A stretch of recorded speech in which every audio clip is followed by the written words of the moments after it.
जय श्री कृष्ण दोस्तों, बीएसरा फैमिली में आपका स्वागत है। दोस्तों, अक्षय तृतीया अपने आप में सर्वार्थ सिद्ध योग मानी जाती है। अगर कोई भी शुभ कार्य करने के लिए आपको शुभ मुहूर्त नहीं मिल रहा तो अक्षय तृतीया सर्वार्थ सिद्ध योग और तिथि मानी जाती है। इस दिन आप कोई भी नया काम शुरू कर सकते हैं। कहते हैं इस दिन जो भी नया काम, जो भी कार्य किया जाता है वो अक्षय हो जाता है।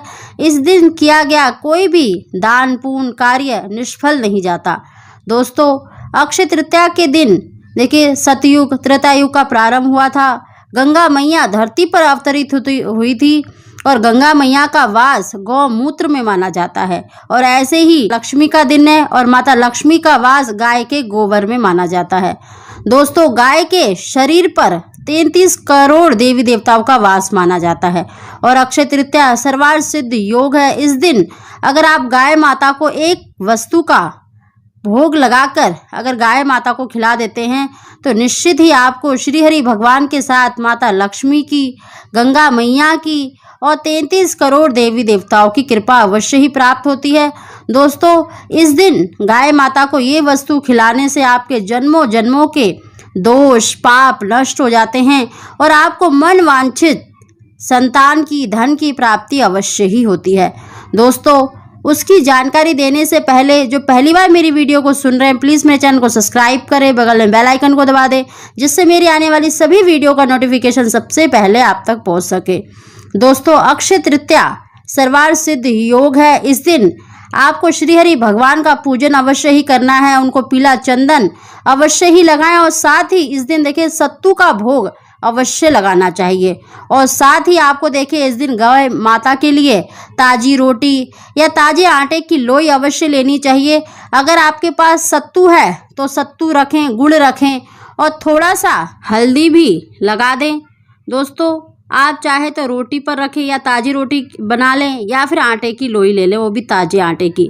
दोस्तों, गाय माता को कभी भी बासी या जूठा नहीं देना चाहिए, इससे आपको और अधिक पाप लगता है।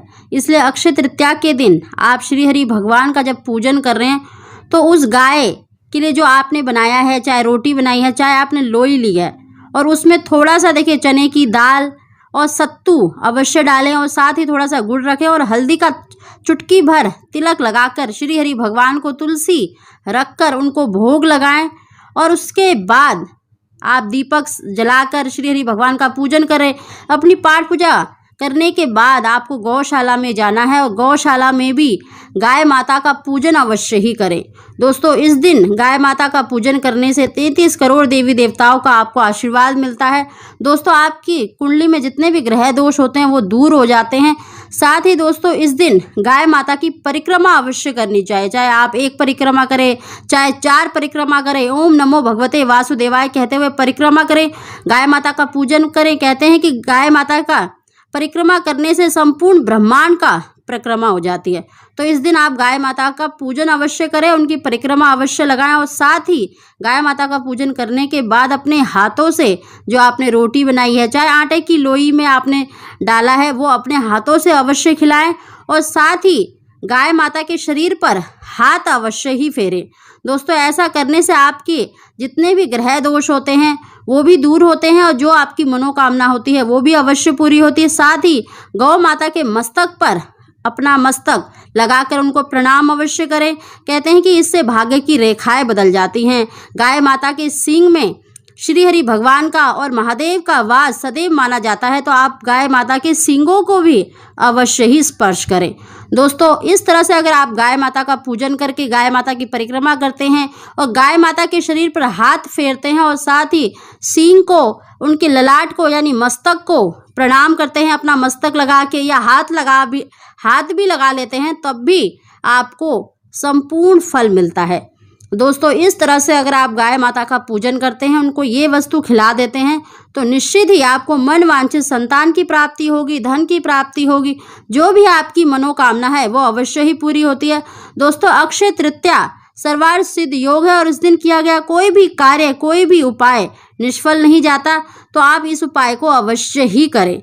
दोस्तों, इस दिन गंगा जी धरती पर अवतरित हुई थी और गंगा जी का वास गौमूत्र में माना जाता है। गाय के गोबर में लक्ष्मी जी का वास माना जाता है। शायद आपको ये नहीं पता होगा कि भगवान शिव की जो प्रिय बेलपत्र है उसकी उत्पत्ति भी गाय के गोबर से हुई है।